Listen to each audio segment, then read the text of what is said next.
is John Wilcox, and this is Redeeming the Fathers of America. Within every historic era, there are a few men and women who resist the tyrannical practices of government. But what if your resistance meant the death of your son? What about your brother? Would you continue to resist that which was wrong, or would you lay down your cause of freedom to protect your loved ones? There were rebels that appeared to darken the family line of William Few. At least that was the view from those loyal to the throne. However, these rebels were only responding to the overbearing and repressive taxation of the crown. When brave men, bold in their character, confront what is evil among mankind, it often costs them their life or their fortunes. This was often the case with our founders. If their lives were spared, they still suffered great loss at the hands of dictatorial forces around them. Such was the case in the family of William Few. The Few family ancestors emigrated from England in the 1680s and originally settled in Pennsylvania. William Few Sr., a Quaker, eventually moved to Maryland where he married a Catholic and they settled on a farm near Baltimore. After the wedding, William Sr. joined the Methodist faith. William Few Jr. was born there on June 8, 1748. His early education was one he described as filled with terror and anxiety. It was here that history only records the hardship they encountered on a yeoman farm. The early American Revolution was comprised of two main groups of peoples, the yeoman farmers and the artisans. The yeoman farm consisted of a small family-owned farm which was worked by primarily family members. Some yeoman farms might include either white or black servants. The other people group were artisans, tradesmen skilled in an area of the merchant market, from poor shoemakers to those who worked in metals. With the droughts that hit the northern colonies during the 1750s, the Few family suffered loss to their tobacco crop. As a result, William Few Sr. traveled to North Carolina where he purchased some rich, untouched land along the Eno River.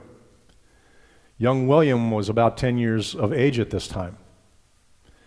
It was 1771 when William's father and his brother became involved with the Regulators, a group of frontiersmen who developed as a result of the economic and political restrictions placed upon them by the royal governor. Branded as outlaws by the governor, William's brother James was hanged. The Few family farm was lost, and his father was forced to relocate to Georgia. The opposition of the Regulators was countered by Great Britain, resulting in additional taxes being levied. However, this increased financial threat to the citizens backfired, initiating the movement which would eventually unite the colonies. During this time, William joined the volunteer militia in North Carolina, staying behind to settle family debts.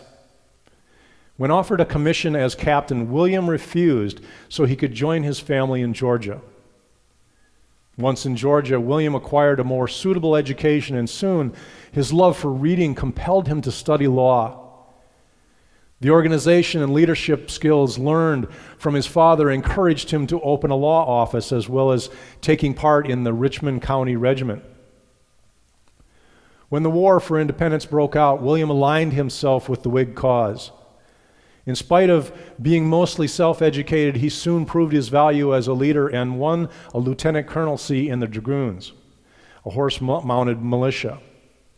This provided the soldiers the ability to move about quicker and aided with reconnaissance. In addition to serving in Georgia's militia, William began to pursue politics, joining the House of Representatives in the late 1770s. It was here that he aligned himself further with the Whig cause. The ideology of the Whigs at this time was basically twofold. First, they promoted the fact that anyone in a position of political authority was established by the people, and if the people were not satisfied, they had a right to resist. Second, they believed that dissenters should be tolerated. This movement had its roots in England in the 1680s. The Whigs, which didn't fully develop in the colonies until the 1830s, were concerned with promoting internal improvements, such as roads, canals, railroads, deepening of rivers, etc. These causes were of interest to many Westerners during this period, being isolated as they were and in need of means of access to markets. William Few's political career rose when he was appointed the representative of Georgia in the Continental Congress in the 1780 for a 6-month period. It was at this time that Georgia's government had been dispersed and William was sent home to aid in the reestablishment of it. His success resulted in him being sent back to serve in the Constitutional Convention of 1787. The following year, William was asked to take part in the Georgia Convention. During this same period, he held the positions of Surveyor General and Indian Commissioner. He also served the Continental Congress from 1780 to 1788, where he was re-elected to the Georgia Assembly in 1783. 4 years later, William was appointed one of 4 state delegates to the Constitutional Convention.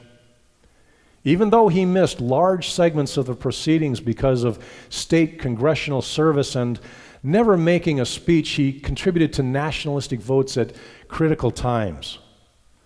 As a Georgia delegate, he assisted the Constitution past one of its first hurdles, that of being approved by Congress.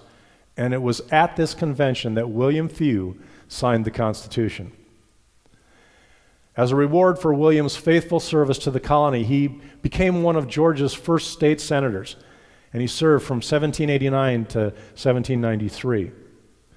In 1793, William Few set his sights on retirement, but it was his love for education that kept him busy.